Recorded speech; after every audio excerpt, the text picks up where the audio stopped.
لو تناهيتم إلى سر الحياة وصنعتم كائنا حيا نرى. دیکھو ایک بیچارے کینسر کے پیشنٹ آئے ابھی مجھ سے نا نماز سے تھوڑی دیر پہلے ملے, شاید آپ لوگوں نے بھی دیکھا ہو کس قدر موت زندگی کی کشمکش میں. ایک جوان آدمی 40 سال عمر ہے ان کی, اور کس ڈھڈیوں میں کینسر جا کے کیسا گھل گیا ہے. آپ نے شاید بہت سے لوگوں نے دیکھا ہو. ابھی میں کیا تسلی کا جملہ کہتا اس کو, یہی ہے بھائی کہ یہ دنیا اصل ہے ہی نہیں, تمہیں اللہ نے اسی میں جنت کمانے کا موقع دے دیا, صبر کرو. ناکام ہے یہ انسان اگر آخرت نہیں ہے.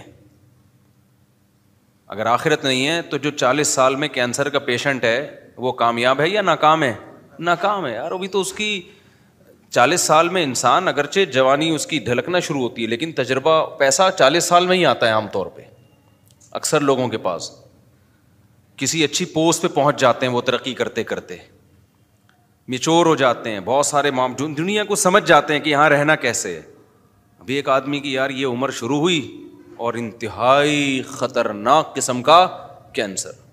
انہوں نے بتایا میرا پورا گھر بک گیا, جائیدادیں بک گئیں, سب زیرو پہ آ گیا میں, اور ٹھیک پھر بھی نہیں ہوا. تو بتاؤ تو ناکام ہے کہ نہیں ہے دنیا کے لحاظ سے؟ کہ نہیں بھائی, اگر آپ اس کو مسئلہ سمجھو گے تو ناکام ہو. اگر آپ یہ سمجھتے ہو نا کہ ہمارا اصل مسئلہ صحت ہے, جو صحت مند نہیں ہے وہ ناکام ہے, اگر یہ مسئلہ کو مسئلہ سمجھو گے تو پھر کیا ہے, پھر یقیناً ناکام ہے. لیکن بھائی اگر مسئلہ آخرت ہے تو اللہ نے ہمیں بتایا کہ ایوب علیہ السلام تو اس سے زیادہ بیمار تھے. ایوب علیہ السلام اس سے زیادہ بیماری میں, ان کی بہت شدید تکلیف میں زندگی گزری ہے. تو اللہ کسی کو صحت دے کے آزماتا ہے, کسی کو بیمار کر کے آزماتا ہے. خدا کی قسم جب میں کسی بیمار کو دیکھتا ہوں نا تو میں ڈرتا اپنے آپ سے ہوں کہ اللہ نے ہمیں صحت دے دی, اس کی آزمائش کم ہے. اس سے ایک سوال ہوگا کہ تو نے اس بیماری میں ناشکری تو نہیں کی, حرام کی طرف تو نہیں گیا. ہم سے 20 سوال ہوں گے, کیونکہ بیمار آدمی برائیوں سے بچتا ہے, صحت مند کے لیے برائیوں سے بچنا بہت مشکل.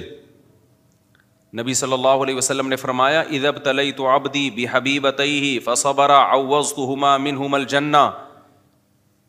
بخاری مسلم کی حدیث, نبی نے فرمایا کہ اللہ کہتے ہیں کہ جس کی میں نے دونوں آنکھوں کی بینائی لے لی, اس نے صبر کیا, کوئی ناشکری نہیں کی, تو میں اس کو اس کے بدلے میں جنت دوں گا.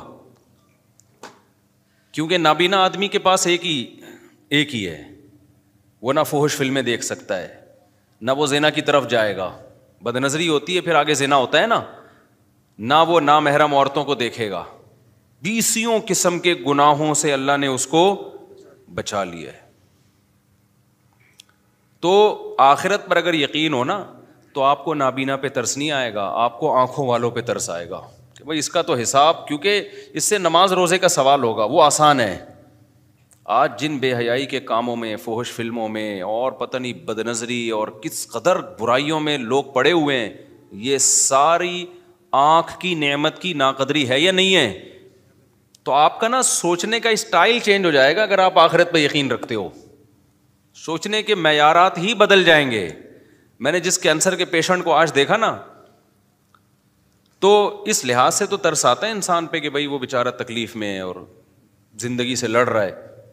حقیقت بتاؤں, میں اپنے بارے میں سوچ رہا تھا کہ شاید یہ ہم سے زیادہ خوش قسمت ہے. ہمیں اللہ نے صحت دی ہے, آنکھیں دی ہیں, کان دی ہیں, بولنے کے لیے زبان دی ہے, سارے جسم کے جو بھی ہمارے آرگن ہوتے ہیں صحیح چل رہے ہیں. یہ اتنی بڑی نعمت ہے, اربوں خربوں روپے دے کے بھی یہ نعمت خریدی جائے نا تو کم ہے. یہ آپ سے کوئی بتاؤ ایک آنکھ کا 1 کروڑ روپے لگائے کہ 1 کروڑ روپے دے گا تو تیری آنکھ کی بینائی رہے گی, ورنہ نہیں. سارا دن آپ بھیک مانگتے رہو گے 1 کروڑ اکٹھے کرنے میں. پلاٹ بیچو گے, مکان بیچو گے, جائیدادیں بیچو گے, یار بینائی سے زیادہ اہم نہیں ہے. آپ کی زبان میں ذائقے کی صلاحیت ختم ہو جائے, کھانے پینے کی لذتیں آپ کے لیے بولو ختم. کوئی کہے کہ 1 ارب روپے دو گے, 1 کروڑ روپے دو گے, تو یہ زبان میں جو آپ کو ذائقہ محسوس ہوتا ہے نا کھانے پینے کی, نلی نہاری اور جاوید نہاری اور برگر کھا رہے ہو, اور وہ 20 قسم کے ٹیسٹ زبان بتاتی ہے. 1 کروڑ روپے دے گا تو یہ ٹیسٹ واپس آئے گا. آپ بھکاری بن جاؤ گے لوگوں کے سامنے. یار خدا کے لیے یہ کام کر لو. اللہ نے ہمیں کروڑوں کروڑوں روپے کی نعمتیں فری پھوکٹ میں بولو نا دی ہوئی ہیں. سونگنے کی, سننے کی, یہ جو ہم پلک جھپک کے اوپر اٹھاتے ہیں, آپ کو پتہ ہے یہ بھی ایک بیماری ہے. آپ کے یہ مسل ڈیمیج ہو جاتے ہیں, آپ پلک جھپکتے ہیں اوپر اٹھا نہیں سکتے, اوپر اٹھانے کے لیے ایسے انگلی سے اٹھانی پڑتی ہے, اور پھر باندھ لیتے ہیں تو پھر کھلی رہتی ہے, آنکھوں میں بے چینی شروع ہو جاتی ہے. ایک بحری جہاز کا کوئی تاجر تھا, بہت بڑا, بہت بڑی اس کی تجارت تھی. اس سے کسی نے پوچھا, اس کو یہ بیماری تھی بیچارے کو, اور ظاہر ہے جن کے بحری جہاز چلتے ہیں, تجارت ہوتی ہے, وہ تو ارب پتی لوگ ہوتے ہیں. اس سے کسی نے پوچھا یار تجھے اللہ نے اتنا دیا ہے؟ اس نے کہا بھائی میری ساری تجارت کوئی لے لے اور مجھے صرف یہ بیماری میری ٹھیک ہو جائے. پرانی بات ہے, 25-30 سال پہلے واقعہ میں نے سنا تھا کہ میں پلکیں جھکایا کروں اور خود ہی اٹھا لیا کروں. کتنی ٹینشن ہے آپ سوچو نا. تو صحت مند لوگوں کی آزمائش کم ہے یا زیادہ ہے؟ وہ گناہ میں زیادہ پڑتے ہیں, ان سے حساب و کتاب زیادہ ہوگا.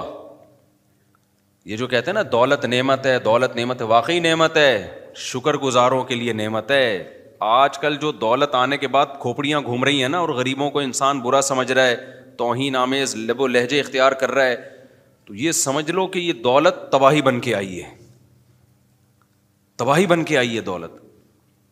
یہ نہ آتی زیادہ اچھا تھا, کچھ بھی نہیں ہے. کوئی اگر زیادہ جہازوں میں بھی ہیلی کاپٹر میں جاپان میں گھوم رہا تھا نا, تو مجھے لڑکوں نے کہا ولاگ بنایا. میں نے کہا یہ کیا ولاگ بھائی, اس میں کیا سبق ملے گا لوگوں کو؟ ولاگ ایسی چیز کا بنایا آدمی جو کیا مل رہا ہو, کچھ سبق مل رہا ہو. کہ ایکویریم دکھا دیا ہم نے, چلو اس میں اللہ کی قدرت دیکھنے کو مل رہی ہے. تو میں نے نہیں بنائی ویڈیو, سب نے بنائی. میں نے کہا بناتے ڈالتے رہو, کیونکہ یہ تو مجھے چھشور پنا لگ رہا تھا, بچکانہ حرکت لگی. میں ہیلی کاپٹر میں گھوم رہا ہوں, تو گھوم رہا ہے تو کون سا تو پہلا آدمی آیا ہے, لوگ چاند پہ پہنچ گئے. اب میں ہیلی کاپٹر میں گھوم کے بولوں دیکھو ہیلی کاپٹر میں, یہ میرا نہیں بھی ہے, چلو ہیلی کاپٹر تو ہے نا. تو آرم اسٹرانگ کیا بولے گا, ابے تو ہیلی کاپٹر میں راکٹ میں بیٹھا ہوں. میں کس میں بیٹھا ہوں؟ راکٹ میں. اور یہ ہیلی کاپٹر میرا پہلا سفر نہیں ہے. ہیلی کاپٹر میں میرا یہ کون سا سفر ہے؟ یہ چوتھا یا تیسرا سفر ہے میرا ہیلی کاپٹر میں. میں بچپن سے ہیلی کاپٹر میں گھوما ہوں, تیسرا سفر ہے. وہ پہلا کب ہوا تھا, کہاں ہوا تھا, یہ نہیں بتاؤں گا میں. دوسرا کب ہوا, کہاں ہوا, یہ بھی نہیں بتاؤں گا. تو تیسرا تو پتہ ہی چل گیا, وہ ویڈیو میں آ گیا. تو یہ کوئی شو مارنے کی چیز تھوڑی. ہیلی کاپٹر میں بیٹھا ہوا ہے, گدھے پہ بیٹھا ہوا ہے, تو کیا ہو گیا؟ میری نظر میں اللہ کی قسم ہیلی کاپٹر میں گھومنے والا گدھے پہ بیٹھنے والا برابر. وہ بھی سواری ہے, یہ بھی کیا ہے, سواری ہے. تو اس میں کیا شو مارے آدمی ہے؟ جہاز میں بیٹھا ہوا ہوں, لوگ دکھا رہے تھے میں بزنس کلاس میں بیٹھا ہوا ہوں. تو کیا بیٹھا ہوا ہے تو, تھوڑی دیر میں لیٹا ہوا ہوگا قبر کے اندر. بڑے بڑے آئے بزنس کلاس والے, اور میں نے تو پائلٹوں کے ساتھ بیٹھ کے سفر کیا جہازوں میں. اب یہ زیادہ ڈیٹیل میں نہیں جاؤں گا میں اس کی. تو اب اس میں کیا آدمی ہے کہ یہ بچکانا ہے, یہ سوچ کیا ہے.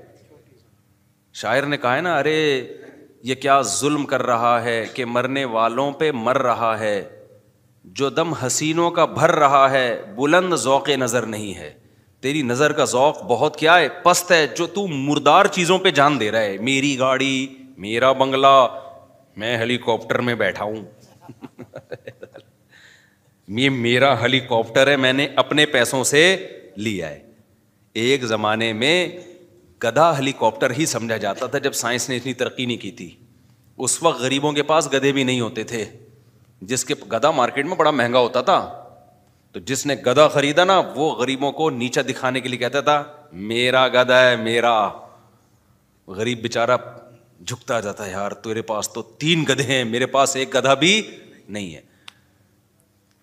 تو جو یہ کہہ رہے ہیں میرا گدھا, میری گاڑی, یا میں ہیلی کاپٹر خریدوں گا, میں ہیلی کاپٹر میں بیٹھوں گا, میں جہاز خریدوں گا, تو جو یہ کہہ رہے ہیں نا, اس کا مطلب یہ بھی گدھا ہی ہے. یہ شو مارنے کی چیزیں نہیں ہیں, بچکانہ حرکتیں ہیں. اور پھر میں بار بار ایک مضمون کو بتاتا ہوں. لوگ کہتے ہیں نا مفتی صاحب جہازوں میں گھوم رہے ہیں بالکل ہی اپنی, اب تو اب دیکھو کیا ہو گئے. خدا کی قسم کچھ بھی نہیں ہوتا ان چیزوں سے, ہمیں کوئی فیلنگ بھی نہیں ہوتی. کیونکہ جو پس ذہن کے لوگ ہوتے ہیں نا, ان کو لگتا ہے کہ اگلے کی پتہ نہیں مینٹل وہ چینج ہو رہی ہے. ہمیں تو یہ کھلونے لگتے ہیں. گدھے پہ گھومو, کس پہ گھومو, جہازوں پہ گھومو, ایک ہی بات ہے. آپ کہہ سکتے ہو پھر گدھے پہ کیوں نہیں گھومتے؟ بھائی سہولت اس میں زیادہ ہے, اس لیے گدھے پہ. میں اگر آسٹریلیا جاتا جہاز میں 14 گھنٹے میں پہنچا ہوں, تو گدے میں تو میں ابھی ٹھٹھا بھی پار نہیں کر پایا ہوتا بھائی. ٹھیک ہے نا, کہاں پہنچ, مجبوری ہے اس لیے جہاز میں جا رہے ہیں. تو یہ چیزیں خدا کی قسم یہ بچکانا سوچ کی چیزیں ہیں. آج ہماری سوسائٹی میں یہ چیزیں بہت آ رہی ہیں, بہت بچکانا سوچ ہے, بہت زیادہ بچکانا سوچ ہے. یہ کچھ بھی نہیں ہے ان چیزوں میں. مرے گا, دفن ہوگا, قبر کھائے گی.